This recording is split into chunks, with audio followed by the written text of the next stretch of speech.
Welcome to Beating Cancer Daily. Beating stage 4 cancer for 30 years still takes my breath away every time I say it. I'm Saranne, founder of the ComedyCures Foundation, and I hope you'll join me for just a few minutes daily for the next 365 days so we may laugh, learn, maybe cry a little as we live our best days beating cancer daily together.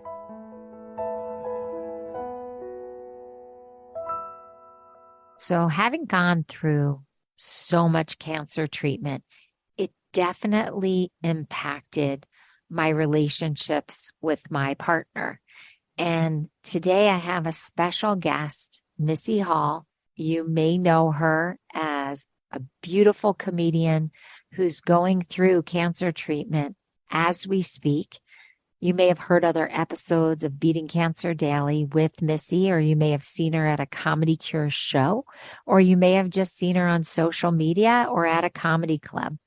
But I'm just so honored that she keeps coming back to ComedyCures, Beating Cancer Daily, and talking to us and helping us laugh and find the comic perspective, not only in our everyday life, but she and I are just so connected on looking at the cancer journey with a comedian's eyes. Now, Missy performs and actually gets paid to do this. And what I find so exciting is that not only is she going through the cancer journey, but she's decided to bring it to the stage.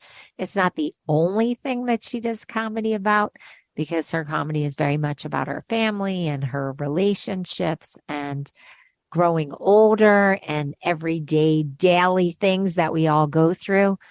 But she has taken this bold step to incorporate some of this cancer journey into her comedy, and it's really being accepted and appreciated by her audiences. So I'm just glad that we can share this moment with you, Missy. Thank you so much.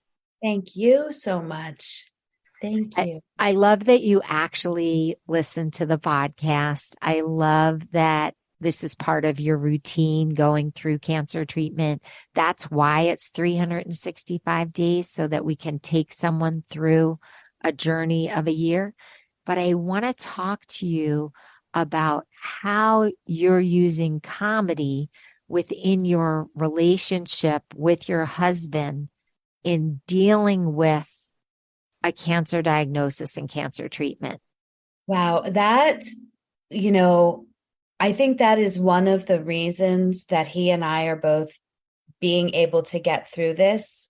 Because of humor, we have been able to say things to each other in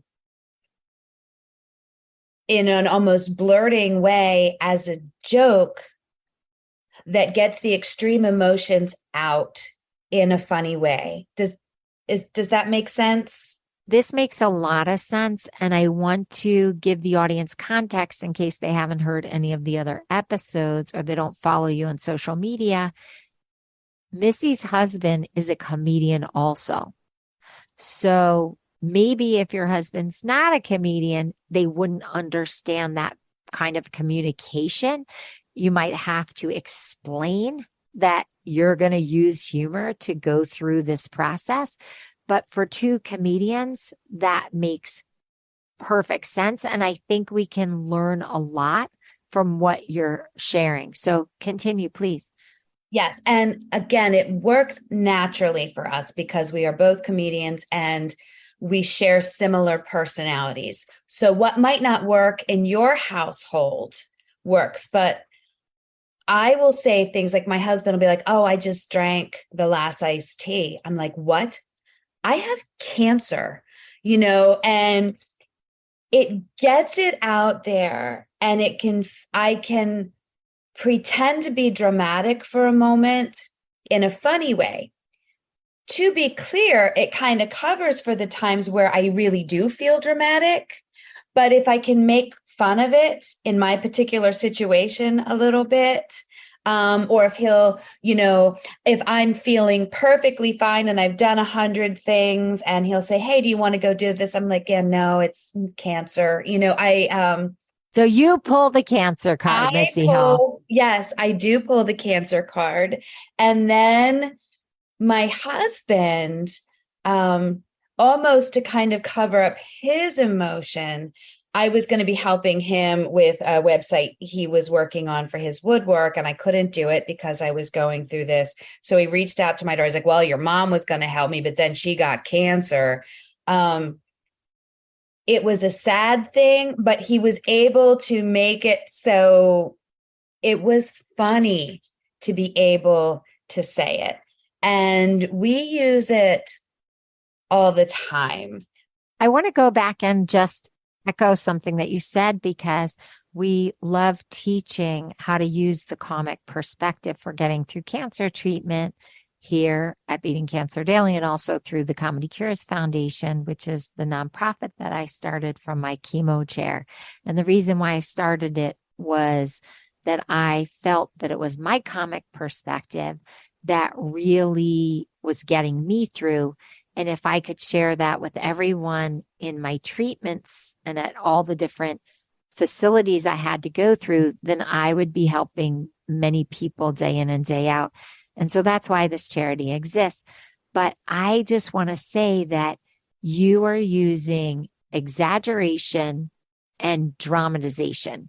And those are two tenets, two principles of comedy that you do when you're putting a set together to get a point across, to surprise the audience, to really create different variety within your comedy routine. Some comedians don't use that in their routines, but a lot do. So when Missy was being dramatic and sarcastic, but with that little elfie, that little glint in her eye, that little tiny devil in her voice, she was winking at her husband at the same time that she was communicating. And this form of drama and this form of exaggeration can really be helpful in discharging a lot of the depression and a lot of the anxiety and a lot of the pain when you're hit with something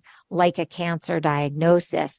Now, on an episode that I did on communication, I explained that it's really the patient's place to educate the caregivers around them on how they want to be cared for. So Missy and her husband have set up an agreement that they're going to use humor as their coping strategy. And if you have a spouse that is having a very, very hard time processing your cancer diagnosis, humor might not be the very first thing that you go to. And that's where therapy comes in, marriage counseling, social workers. They are available through the hospital that you're working through most likely, and or there's telehealth, and or there are cancer organizations that offer this kind of counseling. And as long as you both start to figure out where you're going to meet in order to process this, you're going to feel supported and cared for. They're going to feel supported and cared for because they're going through this as much as you are. So I love this approach for you and your husband. Tell me other ways that it manifests, Missy. It's been nice because it is kind of our, like you said, it's our little secret communication.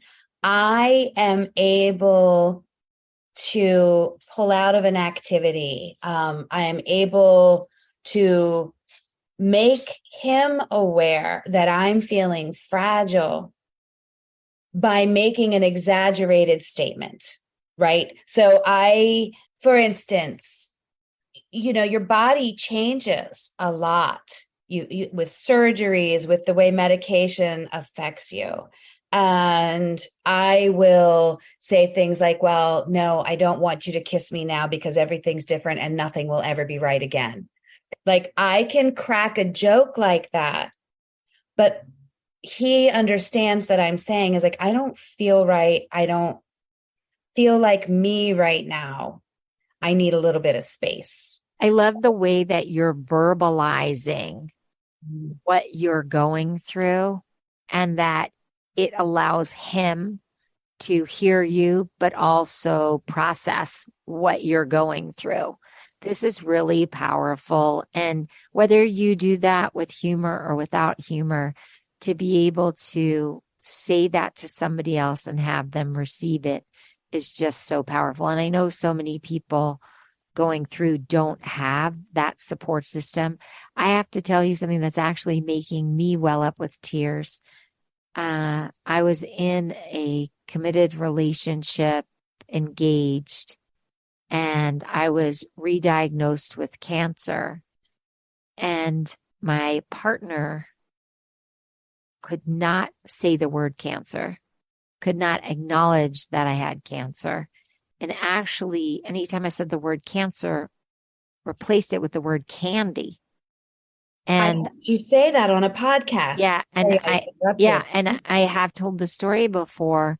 It was so disorienting. So if you are going through something that is that extreme, please reach out for help, and please know that we do understand. What I love about Missy's relationship with her husband is that maybe this is a good strategy that you could introduce into your family if you feel strong enough to do it, and just say, you know what? It's open season here. We are allowed to use humor in this house. You can tease me. I can tease you.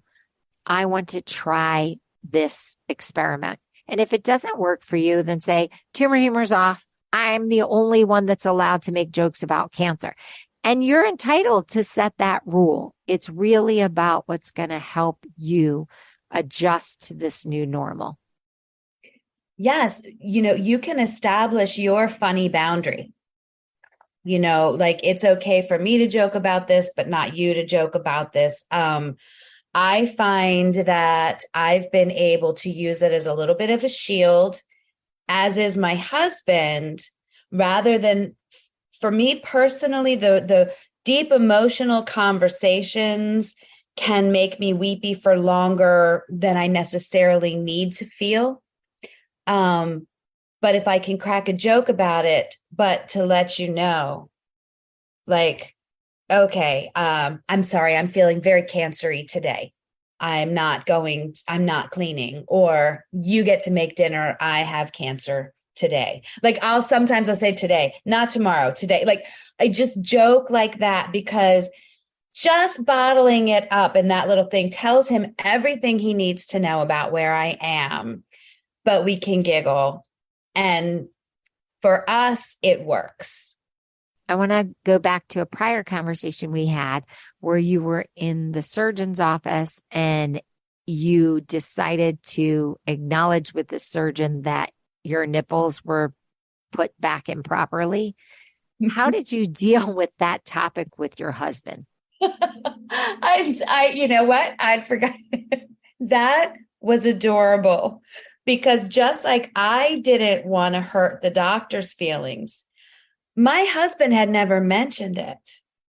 So when I came back from the doctor's appointment, told him about my conversation about my crooked nipples with the doctor, and that they might actually correct after radiation, it might move itself, whatever. He goes, "Oh, thank God." He's like, "I thought you didn't notice," and I didn't want to say anything.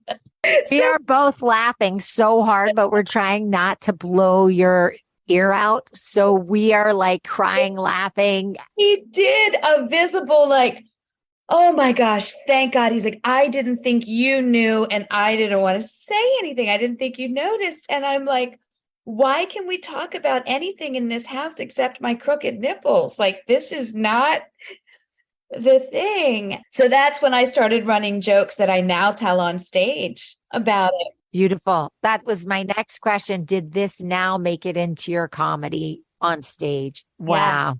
Yeah, it absolutely has. And the other thing that made it in, my husband was awkward in the doctor's office when they started talking about radiation. The day when we went in and we found out that I was not going to need chemo, he I'm celebrating that fact. And he immediately is like, but you're still going to give her radiation, right? And like, I looked at him, even the doctor looked at him like, what? And so we get in the car and they're like, well, yeah, she's going to have radiation. He's like, okay. And we get in the car. I'm like, why the radiation? Now, in reality, he was like, I just wanted to make sure they got all the cells, right? Like that was his way of saying, we're still doing something, right? We're not just ending it here. And I was like, okay. I was like, well, guess what the joke is going to be? So I'm like, no. So actually on stage, I'm going to tell them that you were excited that I'm getting radiation because you think that after we're intimate, you're going to turn into a superhero. So we've tried to work out that as a bit as well, because it was one of those, I looked at him, I'm like, what, who says that? Right. So those moments, have really turned into that. And he's all on board. Because you've let me behind the curtain, right? You've let me be so much part of this journey with you as you're going through cancer treatment. I'm getting to watch how quickly life turns into comedy that makes it onto stage. A lot of people have to process their cancer journey way longer before they can write a memoir or they can talk about it with other people. And you seem to have really figured out a way that you can process it, deal with the pain of it, find the funny in it, and then convert it into something that you very openly talk about on stage. That's a talent. It's really a miracle that you're able to do that, because it not only helps you help other people heal, but it really helps you and your husband heal. I think so. And for me right now, my sense of other is activated beyond belief, because I know how this has changed me and how this has changed my life and how this has changed my husband's life and my daughter's life.